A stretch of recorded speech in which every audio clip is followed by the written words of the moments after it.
We're going to speak now to Mark Regev, who's an advisor to and a spokesman for the Israeli Prime Minister, Benjamin Netanyahu. Thanks very much for joining us here on Newsday. We've got an awful lot to get through. I want to talk about this framework, which has apparently been put together by Egypt, Qatar, the US and others, attempting to bring about the release of the Israeli hostages held by Hamas in Gaza in exchange for a pause in the fighting. It's being reported that Hamas has rejected that framework. What is the information you have? So I'm sorry, but I can't go into the details of the talks, and I don't want to respond what Hamas might or might not be saying. I can say this: Israel is ready for a pause in the fighting to let the hostages out. Hamas, of course, has to agree to release the hostages. If that were to happen, of course, Israel would embrace the opportunity to bring our people home. The ball is in Hamas's court. You say pause there. Hamas would like an end to the conflict, but are you saying that's not something that Israel would consider? No, we'll agree to a pause, but leaving Hamas in power, unfortunately, is just a recipe for more fighting in the future, more violence, more bloodshed.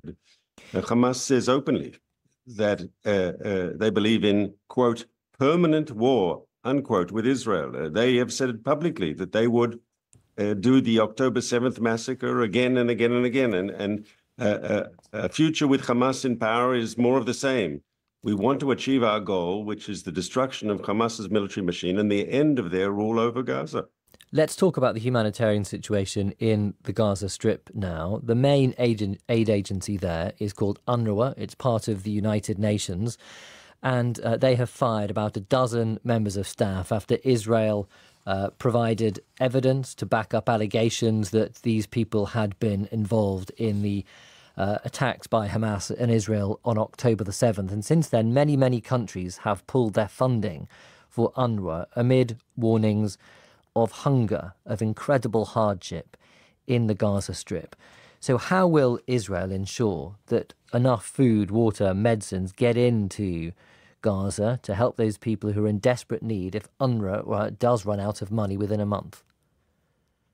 Well, the sad truth is the crisis in UNRWA today is a self-made crisis, because they've for years been ignoring the institutional problems that exist inside the organization. It's very easy for the United Nations leadership to dismiss those people who were involved in the October 7th massacre, UN-paid staff that were involved in the atrocities, in the beheadings, in the rapes, in the burning of babies alive, in the massacre of the young people at the music festival.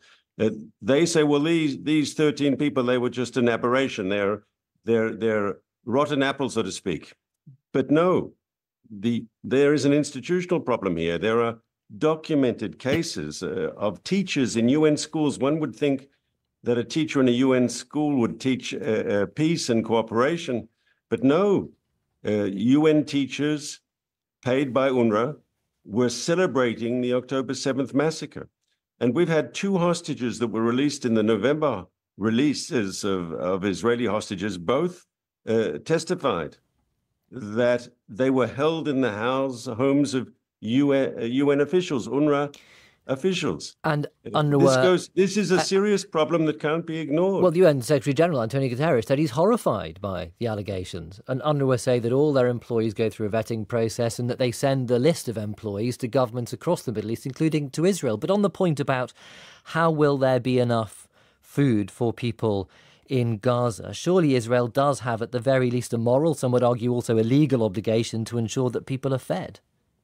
Well, first of all, of course, the Secretary General of the United Nations has spoken out because the evidence is overwhelming. But as long as he treats this as an aberration and not as a systematic problem, which it is an institutional systematic problem, then I'm afraid that it's not going to be solved. Of course, Israel will do everything we can to make sure that humanitarian aid can enter the Gaza Strip. We've opened a second crossing. From the beginning of this conflict, we've said right off, our cabinet decided that there'd be no limitations on food, water, medicine going into the Gaza Strip. But it'd be better, obviously, if the humanitarian organizations that were delivering the aid weren't tainted by terrorism. I think everyone can agree with that.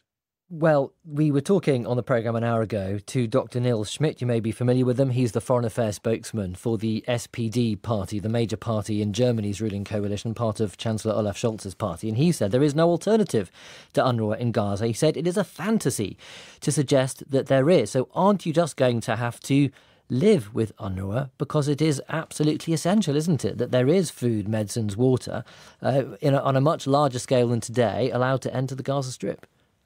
And that is the tragedy of the situation, that the major group that is supposedly for humanitarian purposes is in fact part and parcel of the Hamas control system and works very closely with a terrorist organization, collaborates with a terrorist organization whose membership of their UNRWA staff are intertwined with Hamas. And it's a challenge for Israel and for the international community to deal with this situation. And I agree, it is a problem, but one doesn't solve the problem by ignoring it. I want to talk about the war now in Gaza. We were hearing earlier on, you may have heard it in the news bulletin a few minutes ago, that Israel has launched a new assault on Gaza City. Yet weeks ago, you told us that you were done with Gaza City. It does seem as if the war is not going according to your plan. No, I think in many ways it's going better than many people expected. In the northern Gaza Strip, we have destroyed Hamas's ability to work in large organizational frameworks. They can't fight in brigade structures. They can't fight in battalion structures. There are pockets of resistance that still need to be dealt with. But as an organized fighting force, Hamas no longer exists in the northern Gaza Strip. Fighting in the south continues. We've encircled the city of Khan Yunis, as you know. There, the key Hamas leadership, the key command is. That is where we presume many of the hostages still remain. There is difficult fighting above ground and below ground. As you know, Hamas has this elaborate subterranean system of tunnels and bunkers, which we have to fight in and around. But we are determined to defeat Hamas. And the truth is, this could all be over tomorrow, which would be better for everybody, Israelis and Palestinians alike, if Hamas would simply lay down their weapons and release the hostages. Unfortunately, they've refused to do so. Mark Regev, thank you. Mark Regev there, an advisor and a spokesman for the Israeli Prime Minister Benjamin Netanyahu.